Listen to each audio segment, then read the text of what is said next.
Ah, fair enough, fair enough, fair enough. McLaren 1-2, fair enough, fair enough. George B. Free though, have to respect that. Honestly, he's been very consistent right now. Honestly, he reminds me of Verstappen from previous seasons. You know, just keeping up there with the top guys, even when his car wasn't quite on pace with them. You know. And then in this race, we have Verstappen P4, Leclerc P5, Hamilton P6. Honestly, it was just not a great day for Ferrari.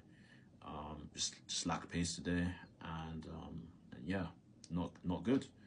I mean, it started out looking promising, right? But then ultimately the pace wasn't there, and they fell back into Verstappen's hands. And especially on Lewis's end, pace was shocking, just gone.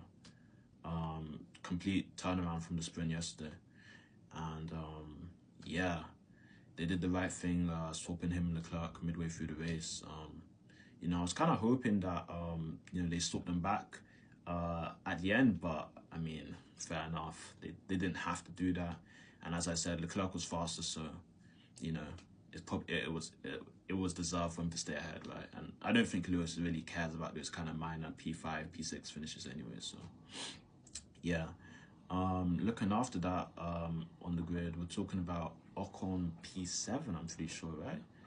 Which you have to respect. And a Haas as well. Cold. Honestly, man. And after what I saw about how the relationship broke down between him and Alpine in Drive to Survive, honestly, I'm so glad that he was able to get this result, man. What a job today from him. And then Antonelli P8. So yeah, apparently this guy was driver of the day. I do not quite agree with that, but you know, I'll allow the people. It's the people's vote, so you know. But yeah, it's just an interesting race for my man. I mean, he did get undercut by those guys, so that's probably why he lost the positions, right? But like, I did see him getting overtaken by Ocon on track, so I don't know if his car had damage or whatever, but that's not a great look for my man. But it's alright, it's alright.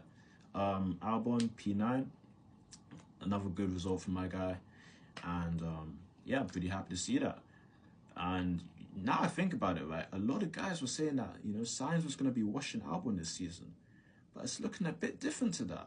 It's looking quite different to that, you know. Like, I don't know if Sainz is still trying to settle into the Williams, but it's not looking too good for him right now. The Albon stocks, they're on the rise. And yeah, we had Behrman P10, and yeah, you know, it's first points finish of the year for him, and it's, you know, I think he was the driver of the day, honestly.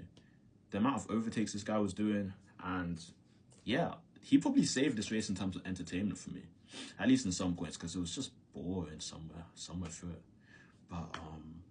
But yeah, and it was a good way for him to bounce back after what was a really challenging week for him in Melbourne. So very impressive from the rookie.